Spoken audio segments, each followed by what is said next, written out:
Hey everyone, welcome to my channel. This is your first time. Hope you like it. Hope it makes you want to subscribe.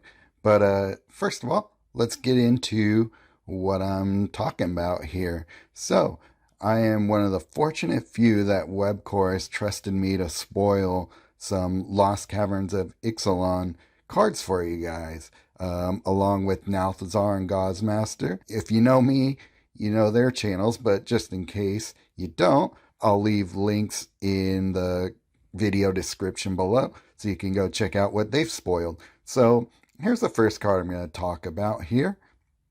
They gave us each 2 to spoil, so I'm going to start with this one here, and it's called Ensnaring Bridge. It is going to be a colorless masterpiece support card artifact for 14 mana. At the beginning of each player's combat, all creatures gain can't attack until end of turn. At the beginning of your turn, your opponent loses X life. X is the number of creatures in play. So, for me, the first thing I thought of was going creatureless, right? Because for the most part, creatures that you have on board, they are meant to attack. There'll be some cards like, say, Angel of Suffering, who you don't necessarily want to attack. So that'll be a good pairing with this card, right? But I think I am more intrigued with the idea of building a creatureless deck around this card. Why would I want to do that? Well, if no creatures can attack me and I'm dealing non-combat damage, hopefully that will give me a chance to whittle away my opponent's health points until I win.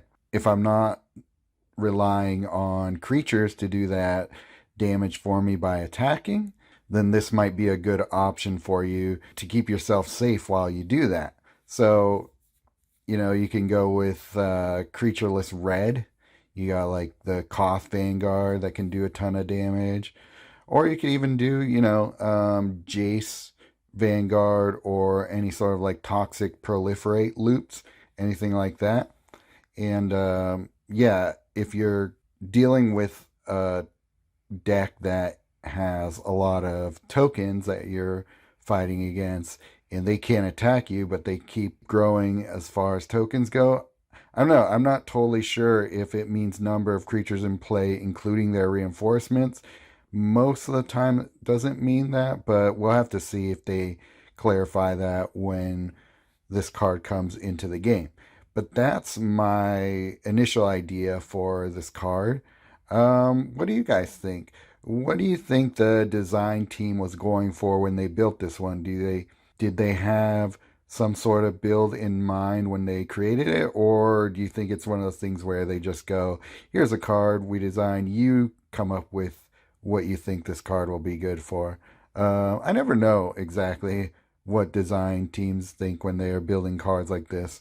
But yeah, this is an intriguing card. It remains to be seen how useful and functional it will be, but I think there's definitely some fun to be had with it. The fact that it's colorless means you can try it in all sorts of different decks and see what you think. But those are the 3 ideas that I have for it. Let me know in the comments what you think you guys would use this card for if you had it. And again, what you think the design team had in mind when they designed it. It's always fun to sort of speculate on that sort of thing. So, as always, thanks again to Webcore for giving me these exclusive access to cards, not only to play, but now to spoil for you guys. So I like what they're doing. I like that they're giving us a few more ways to be excited about the upcoming sets.